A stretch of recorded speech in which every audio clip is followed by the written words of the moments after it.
Hello, Harvard professors. My name is Ricardo Coronel. I'm from Quito, Ecuador, in the middle of the world. And this is my CS50's Introduction to Python final project.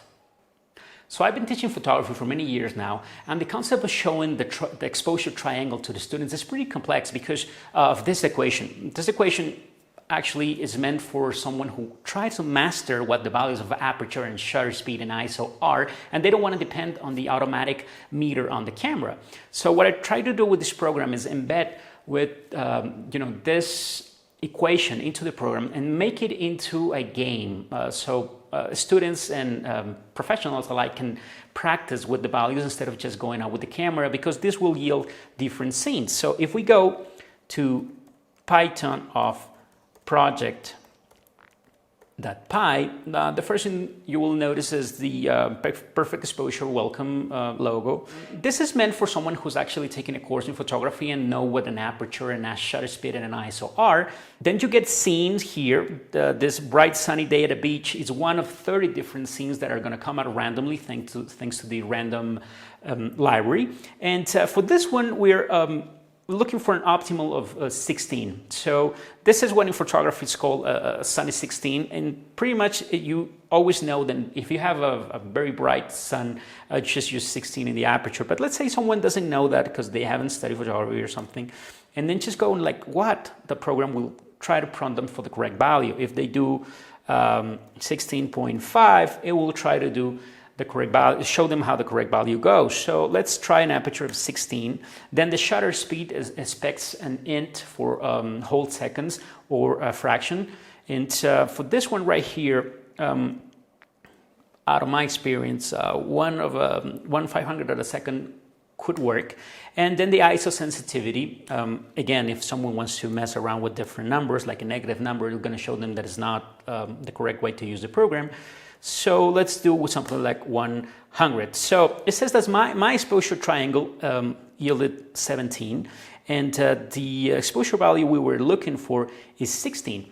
So I'm actually underexposing the image. That means that my camera is actually shooting for something much brighter. And so my scene is going to come darker than it needs. So I need to gain one step of light from 17 to 16. So do I want to try this again? Yes, I can do yes, or I can do Y. And I'm going to give it a try again. I'm going to get one step of light on the shutter, keep my speed, keep my ISO, and oh, I went the other way. It didn't really work that much for me. So it says pretty close again, but you're overexposing the scene now. So I want to do it again, 16. And this time I'm gonna do 250 of a second and 100. And there we go. You have 16 and 16, and that's the verdict. You are a light master, you know. You shall receive a fine art gallery in your name. It's just a little joke that I put in there. So you want to try it again? Yes, because you want to keep learning and keep focusing on what these values mean. But if you want to try a different one, you can just go no. Do you want another scene at a random? Yes. And here you have another scene with the hints and the values at the beginning. This one is different. This one says night under a full moon and away from the city lights. And then we're looking for a approximate of -3. So this is pretty dark.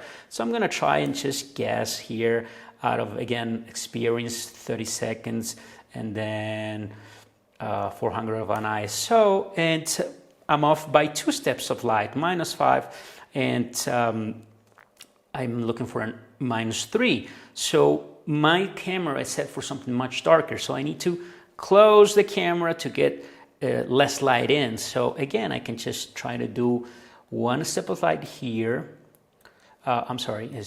One step of light here. I'm gonna keep my 30 seconds and one step of light here, and then I got it, right?